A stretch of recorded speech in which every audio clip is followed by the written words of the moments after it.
Niining panahon nga ang putling ebanghelyo gihagit sa mga hiwi nga pagtulunan. Kinahanglan mubarog ang mga tinunan ni Kristo sa pagpakigbisog sa paglaban sa pagtuo nga makausa ug alang sa tanang panahon gihatag sa Dios ngadto sa iyang katawhan. Maoy hinungdan nga namugna kining tulumanon ang putling ebanghelyo. 30 minutos nga pagsabwag sa tinuod nga ebanghelyo kauban ni Pastor Jeremias Hangad. Ang putling ebanghelyo tulumanon nga gihatod kaninyo sa Unidos Community Bible Fellowship sa Unidos Plaridel, Misamis Occidental. Ang putling ebanghelyo, ang putling ebanghelyo, ang putling ebanghelyo.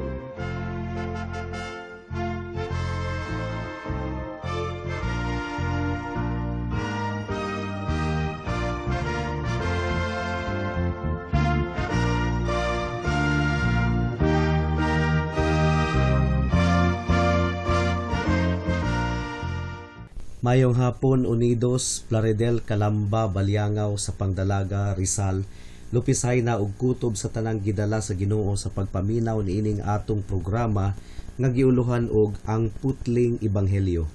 Sa makausap pa kini ang inyong igsuon og higala sa kahanginan si Pastor Jeremias Lauri Hangad sa Unidos Community Bible Fellowship, dinuyugan sa iglesia nga nag-sponsor niining atong programa, ang Salitran Covenant Bible Church sa Barangay Salitran, Dakbayan sa Dasmariñas, probinsya sa Cavite. Ang atong teksto ning takna sa kahaponon makita sa Gipadayag 20:11. Revelations chapter 20 verse 11. Ang giingon diri: Unya nakita ko ang dako ug puti nga trono ug ang naglingkod niini. Mipahawa ang yuta ug ang langit gikan sa naglingkod sa trono ug wala na kini makita pag-usab.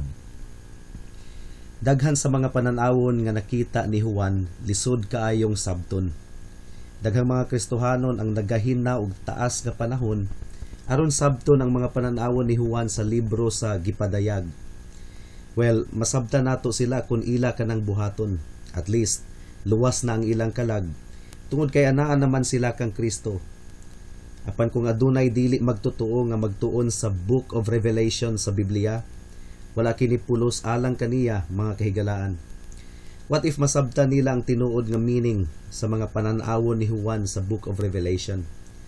Wala ra gihapon kini pulos kung wala nila masabti ang doktrina sa kaluwasan, pinaagi sa grasya nga madawat sa usa ka tawo, pinaagi sa pagtuo kang Kristo.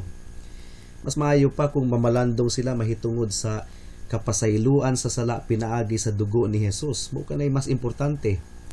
Mas maayo pa nga mamalandong sila sa gahom ni Jesus aron sa pagluwas sa mga makasasala. Mas importante kana kaayo kaysa sa pagsabot sa mga mysteries nga nahasulat sa Book of Revelation. Apan kining atong tun-an karon nga panan-awon ni Juan nga nahasulat sa Gipadayag kapitulo 20 bersikulo 11, daghan kayo kitag makutlo nga pagtulunan niini. So akong giawhag ang tanang tigpaminaw karon sa kahanginan nga maminaw og duro niini nga mensahe tungod kay aduna kini kalabutan sa atong eternidad. Kinsay nasayod nga kun ang balaang espiritu magaabli sa atong mga mata, makita nato pinaagi sa pagtuo ang dako ug putli nga trono ug ang naglingkod niini, sumala sa giingon sa atong teksto. Aron makaani kita og daghang kaayuhan, ilabi na gayod ang pagkahimong andam alang sa umaabot nga adlaw sa paghukom. Manikamot ako mga kaigalaan sa pagpasabot kaninyo una sa tanan, unsa may but ipasabot sa panan-awon nga nakita ni Apostol Juan, ug ikaduha atong tan-awon ang aplikasyon niini sa atong kinabuhi. So mudangat na kita sa una, unsa man ang nakita ni Juan sa iyang panan-awon. Ang tubag, ang giingon sa atong bersikulo, panan-awon kadto sa katapusang adlaw, ang adlaw sa paghukom nga moabot sa takna nga walay bisag usa nga nasayod. Niadtong ang mga mata ni Juan didto sa isla sa Patmos, giablihan sa Espiritu Santo, ug sa dihang mihangad siya sa langit, nakita niya ang usa ka trono.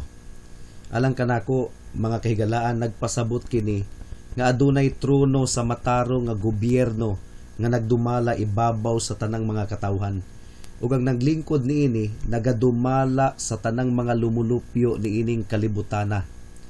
Adunay usa ka trono nga ang pagdumala wala gayod maputol gikan pa sa kapanahunan ni Adan ngadto sa pinakakatapusang tawo niining kalibutana kun kinsa man kini siya. Wala pa gayod mahitabo sukad masukad nga walay nagdumala kanato, nga walay naghatag og balaod, nga walay maghuhukom. Dili pinasagdan kining kalibutana aron mabuhat sa mga tawo ang kutob sa ilang gusto, nga walay magbabalaod, nga walay tigpakanaog og silot, nga walay naghatag og ganti ug nagsilot sa mga makasasala. Ang makasasala man gud sa pagkabuta sa iyang mga mata mohangad sa langit apan walay trono nga nakita, mao nga moingon siya nga magkinabuhi ko sumala sa akong gusto kay dili man ko manubag kang bisan kinsa. Apan mga kahigalaan, si Juan uban sa gilamdagan niyang mga mata nakakita sa usa ka trono ug ang naglingkod niini ug nagpasumon sa tanang mga tawo aron manubag sa tanan nilang binuhatan. Kung ang atong pagtuo mamalandong sa gipadayag sa pulong sa Ginoo, makit-an usab nato ang trono sa Dios. Makaayo gayud kanato kung makita nato pinaagi sa pagtuo kining maong trono sa Dios. Tinuod gayod nga ang Dios naghari sa tanang higayon. Adunay trono nga ang naglingkod niini usa ka hari nga walay katapusan, walay kamatayon ug dili makita sa yanong mga mata. Ang kalibutan gidumalaan sa usa ka maalamon nga Dios. Manubag ang tanang mga katawhan sa adlaw sa paghukom ug duhara ang pwedeng mahitabo, hatagan sila og ganti o pagasilutan sila. Ang giingon ni Juan, basahon nato ang teksto pag-usab. Nakita ko ang dako ug puti nga trono. Pamalandungan unta kini sa mga katawhan no. Adunay gipakanaog ang Dios nga balaod ug adunay silot ang pagsupak niini. Adunay hari nga nagtan-aw ug nag-record sa tanang mga buhat sa mga katawhan ug kining maong makagagahom nga hari dili motugot nga adunay bisag usa ka pulong ug buhat nga matangtang gikan sa iyang libro. Mga kahigalaan, kining maong hari gamhanan kaayo, aduna siya gahom sa pagsilot sa mga masinupakon. Ang giingon sa Ecclesiastes kapitulo 12 bersikulo 14, hukman sa Dios ang tanantang buhat, bisan ang atong gibuhat sa tago, maayo man kini o dautan. Kinahanglan nga atong masabtan gikan sa atong teksto nga adunay matarong nga hari nga nagdumala sa kalibutan, nga naglingkod sa iyang trono ug naghukom nga matarong ug magpakanaog sa iyang paghukom sa katapusang adlaw. Karon mga kaigsunan, nasayod kita nga kining maong hari mao ang Dios mismo, kinsa pa may lain. Aduna siya'y dili malalis nga katungod sa paghari ug pagdumala. Adunay mga pangulo nga illegal nga nangatungdanan ug ang pagsupa kanila usa ka pagpakita sa paghigugma sa nasod. Apan ang labing nahigugma sa iyang kaliwatan na nagkalipay kaayo sa labing hataas nga hari sa langit. Dili usab ikalimod nga adunay mga abusadong mga pangulo, adunay mga diktador, apan walay makalalis sa katungod sa Dios nga mulingkod sa iyang trono ug walay makapangandoy nga lain na lang unta ang naglingkod sa iyang trono. Gibuhat sa Ginoo ang tanang mga tawo. Wala ba siya katungod nga muhukom sa tanang mga tawo? Isip magbubuhat, adunay katungod ang Dios sa pagpakanaog sa iyang balaod. Ang napulo kasugo ug kining maong balaod, mga kahigalaan, pattern sa tanang mga butang nga matarong ug tinuod. Maghuhukom ang Dios sa tanan ug buhaton gayud niya ang matarong nga paghukom tungod sa balaan niyang kinaiyahan. Kinsa pa may laing makalingkod sa iyang trono ug kinsa may isog nga mubuhat niini, ilugan ang Dios sa iyang trono. Adunay katungod ang Dios nga muingon sa iyang mga binuhat nga ako ang Dios ug wala nay laing Dios gawas kanako. Amen. Kung iyang ipadayag ang dalugdog sa iyang gahom, Ang iyang mga binuhat kinahanglan nga mahilumong muuyon nga siya lamang gayod ang Dios. Walay makaingon nga walay katungod ang Dios sa iyang trono. Ug dugang pa mga kahigalaan, aduna po'y mga pangulo nga bisan pag aduna sila'y katungod sa ilang posisyon, apan kulang sila sa gahom ug suporta sa mga katawhan. Apan dili ka na ang kaso sa hari sa tanang mga hari. Kinsa may makasangka bato kang Hesus sa panggubatan? Makasukol ba ang kugon sa kalayo? Makasukol ba ang floor wax sa nagdilaab nga kalayo? Kayang lanayon sa Dios ang tanan niyang mga kaaway nga makigbatok kaniya. Ang giingon sa Salmo kapitulo 104 bersikulo 32, ang giingon dire, inigtan-aw niya sa kalibutan, mukurog kini. Inighikap niya sa kalibutan, mubugwak kini og aso. Ug ang Salmo kapitulo 74 bersikulo 14 nagaingon, gidugmok mo gayod ang ulo sa libayatan, ug gihatag mo ang lawas niini, ingon nga kalanon sa mga mananap sa kamingawan. Unsa pa, ang Salmo 104 bersikulo 4 nagaingon, ang hangin mao ang imong mensahero ug ang mga kilat mao ang imong sulugoon. Gamhanan kaayo ang Dios. Ug niya pagayod, Job kapitulo 9 bersikulo 12 nagaingon, sakmito niya ang gusto niya ug walay makapugong kaniya, walay makapangahas sa pagpangutana kaniya unsa bay imong gibuhat. Dugang paniini mga kahigalaan, ang trono sa Dios gamhanan kaayo nga wala gayoy makaikyas gikan niini. Busa ang mga tawo nga naghuna-huna nga pwede silang makaikyas gikan sa Dios, nagdamgo sila. Mga kaigsuunan, kung mao kini ang trono nga nakita ni Apostol Juan, hinaot nga masabtan ninyo nga imposible gayud kayo nga makaikyas ka sa adlaw sa paghukom. Asa kahamutago ang mga kaaway sa Ginoo no? Mga kahigalaan, dili ta makatago gikan sa Ginoo.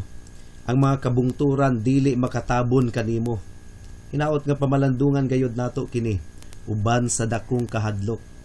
Adunay naka-record sa Biblia nga ang mga tao gustong magtago sa mga langob, sa mga kabungturan, o gusto silang mabundakan sa mga bato tungod kay mahadlok sila nga makit-an sa naglingkod sa puti nga trono, dako og puti nga trono. Pero ang giingon sa Bible, wala sila'y mataguan. So mga kaigsuunan, tanawa ang trono nga nakita ni Apostol Juan. Apan kini, sinugdanan pa lang sa pananawon. Ang giingon sa atong teksto, nakita ni Juan ang puti nga trono. Puti nga trono. Nganong puti man kaha? Di ba klaro kaayo nga nagpakita kini sa kaputli sa paghari sa Dios? Wala na gayoy lain pang puti nga trono nga atong makaplagan niining kalibutana. Dinhi sa Pilipinas, dili ta makaingon nga puti ang trono sa atong mga pangulo. Tanang mga nangatungdanan aduna gayoy buling sa ilang pagdumala, mga isyu sa korupsyon sa mga nangatungdanan sa gobyerno, bisag kinsa pa sila. Apan ang trono sa Dios puti kaayo, tungod kay ang Dios nga naglingkod niini putli man. Ug dugang pa, ang trono putli, tungod kay ang balaod nga gipakanaog sa maghuhukom putli man usab. Walay mantsa nga makaplagan nato sa Biblia bisag gamay. Ang giingon sa Psalm chapter 19 verse 7, the law of the Lord is perfect, converting the soul. Ug dili lang kay ang balaod perpekto, kundili ang naghatag mismo sa balaod perpekto usab. Ug dili gayud masipyat sa pagpatuman niini. Kasagara ang mga abogado nga mga bright man unta, dili magkasinabot sa interpretasyon sa balaod sa Pilipinas. Apan ang Dios mga kahigalaan, hingpit gayod ang iyang kahibalo. Kung mupakanaog ang Ginoo og hukom, pinaagi sa iyang balaod, wala na tayo kaistorya pa. Kinahanglang muhilom na kita. O mga kahigalaan, kung hukman ka sa usa ka makasasalang huwes, aduna pay chance nga makalusot ka. Daghang makalusot sa balaod sa Pilipinas kay daghan man kini og buslot sa tinuod lang nga pagkaistorya. Pero walay makalusot sa putli nga balaan nga hari nga maghuhukom sa tibuok kalibutan. Ang sunod nga pulong nga naglarawan sa maong trono mao ang pulong nga dako. ug nakita ko ang dako ug puti nga trono. Matud pa ni Juan, dako nga trono ang nakita ni Juan, dili lisod sabton ang buot ipasabot niini mga kahigalaan. Dako ug puti kadto nga trono tungod sa kadako sa Dios nga naglingkod niini. Giisip mo bang bantugan si Haring Solomon? Wala ra ka kumingking ang iyang pagkabantugan ikumparar sa Dios. What about the powerful kings of England, Rome, or even China? Atubangan sa Dios mga kahigalaan, murarani sila og mga alisiw-siw o mga apan-apan atubangan sa Ginoo, o mga grasshoppers, tipaklong kung sa Tagalog pa. Ang giingon sa Isaias kapitulo 40 bersikulo 22, ang mga tao sa kalibutan daw mga hulmigas lamang. Siya maoy naghikyad sa langit ingon sa usa ka kurtina, ug nagbukhad niini ingon sa usa ka tulda aron puy-an. Apan ang Dios nga naglingkod sa iyang trono labing dako gayod. Unsa kay gibati ni Juan, no? Niadtong nakita niya ang maong dako ug puti nga trono ug ang naglingkod niini. What a sight will that be? Dako usab kini nga trono tungod kay ang kaso sa adlaw sa paghukom adunay kalabutan sa seryoso kaayong mga butang. Ang kaso nga pagahisgutan didto dili gamay nga mga kaso, kundili kaso mahitungod sa atong eternidad. Pagahukman didto ang atong mga kalag. Ang atong kaugmaon dili sulod sa napulo ra ka tuig, kundili hangtod sa kahangturan pagahisgutan didto. Hinaot nga mabati ninyo ang pagkadako sa maong trono mga kahigalaan. May the Lord open our eyes to perceive its greatness. Ayaw sa og tangtanga ang inyong pananaw sa maong trono, hangtod nga mabatbat pa nato ang gihisgutan ni ining mga pulo nga ug kaniya nga naglingkod niini. Amot lang kahano, kung ang akong mga gipamulong nakapaaghat na kaninyo sa pagpamalandong mahitungod sa adlaw sa paghukom, nahadlok ako nga dili ako makaistorya sa pamaagi nga makuha nako ang inyong mga kasing-kasing. Ug kung mao kana, mas maayo pa nga muhilom na lang ko. Apan mga kahigalaan, bisag sa mubong panahon, suduungan ninyo ang naglingkod sa dako ug puti nga trono. Ang pinakatakos sa tibuok kalibutan mao lamang ang makalingkod sa maong trono. Dios siya, apan tawo usab siya. Ang giingon sa Roma kapitulo 2 bersikulo 16, sumala sa maayong balita nga akong giwali, mao kini ang mahitabo unya ni adtong adlaw nga ang Dios pinaagi kang Hesukristo maghukom sa tinagong mga hunahuna sa mga tawo. Kinahanglan nga ang maghuhukom Dios, kay kinsa pa may takos nga muhukom kundili ang Dios lamang. Dako ra kaayo ang maong trono alang sa bisan kinsang tawo nga musulay og lingkod niini. Ang giingon sa Dios Amahan kang Kristo nga iyang anak sa Hebreyohanon kapitulo 1 bersikulo 8, paminaw mga higala nga dili mo tuo nga si Kristo Dios. Ang giingon sa Hebreyohanon 1:8, ang Dios Amahan mismo ang nagsulti niini ngadto kay Kristo nga iyang anak. Ang giingon diri, ang imong trono o Dios. So, you see, gitawag sa Amahan ang iyang anak og Dios. Utrohon nato pagbasa. Ang imong trono o Dios mulungtad hangtod sa kahangturan, ug uban sa hustisya maghari ka sa imong gingharian. Sa mga dili mo tuo nga si Kristo Dios, unsa pa may inyong lusot niini, basaha ang Hebreyohanon 1:8. Ang Dios Amahan na mismo ang nagtawag sa iyang anak nga Dios. Ang imong trono o Dios mulungtad hangtod sa kahangturan. Si Kristo Jesus, ang bugtong anak sa Dios, maghuhukom. Maghukom siya isip tawo ug isip Dios usab. I say, my brethren in the Lord, my friends, Jesus is both God and man. That's what the Bible clearly tells us. Isip tawo, nasayod si Jesus sa atong mga kahuyangon, nasabtan niya ang sulod sa atong kasing-kasing. Ug dili ta makasupak niini nga ang atong maghuhukom kinahanglan nga mahimong susama kanato. Apan Dios usab siya, ug isip Dios nasayod siya sa tanantang binuhatan, hayag man kini utago. O higala, unsa may inyong ikapangulipas ni adto unyang adlaw? Wala na'y mga testigo pa nga gikinahanglan aron pagahukman ka, tungod kay si Kristo nga maghuhukom nasayod sa tanang butang. Si Kristo nga imong gitamay o gitamihiran, mao ang muhukom kanimo, hinumdumi ka na higala. Ang manluluwas kang kinsang kaluoy imong giyatak-yatakan, kang kinsang dugo nga giula aron mahugasan ang kasalanan imong gibalibaran, mao ang matarong nga maghuhukom, nga magahukom kanimo. Unsa may imong ikapangatarungan, pamalandungi kini higala. Mudangat na kita sa ikaduhang punto. Hatagi pa ako sa inyong igdulungog bisag sa mubo pang panahon. Unsa man ang mga praktikal nga leksyon nga atong makatunan gikan niining atong teksto. Una, ikaw nga magtotoo ni Kristo, ang pulong sa Dios imong nadunggan karon. Nakita mo ba ang puti ug dako nga trono ug siya nga naglingkod niini? Alang kanako, nakita nako kini karon. Kun mao, tuguti ako sa pagsusi sa akong kaugalingong kasing-kasing. Bisag unsa pa ang akong itestimonyo, moatubang ra gihapon ko sa dako ug puti nga trono sa umaabot. Wala ko makalimot niini, mga kaigalaan. Basin og nakapasar ko sa church membership interview, kay maayo man ko manubag sa mga pangutana sa pastor. Basin og kumbinsido ang pastor nga tinuod ko nga Kristohanon, mao nga gidawat ko niya nga miyembro sa church. Apan aduna pay dako og puti nga trono nga mag-interview kanako sa umaabot. Basin og maayo ang akong dungog atubangan sa kaubang mga Kristohanon, maantigo pud kong muampo sa publiko ug gidayeg ang akong inampuan. Apan atubangan sa Ginoo makapasar bagha kuno. Igsuon nga Kristohanon, unsa pud kaha ang imong mga private prayers? Maayo lang baka muampo sa publiko, apan sa sulod sa imong kwarto wala di ay kay pagpakig-istorya sa Dios.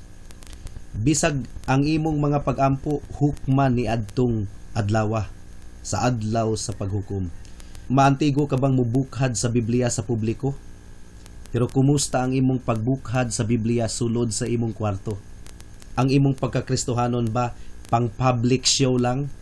Hinumdumi ang dako ug puti nga trono tungod kay walay makapasar nga tigpakaaron ingnon didto.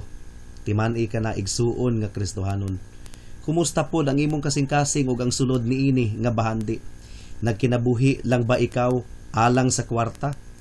Ug walay kalainan sa ubang mga tawo?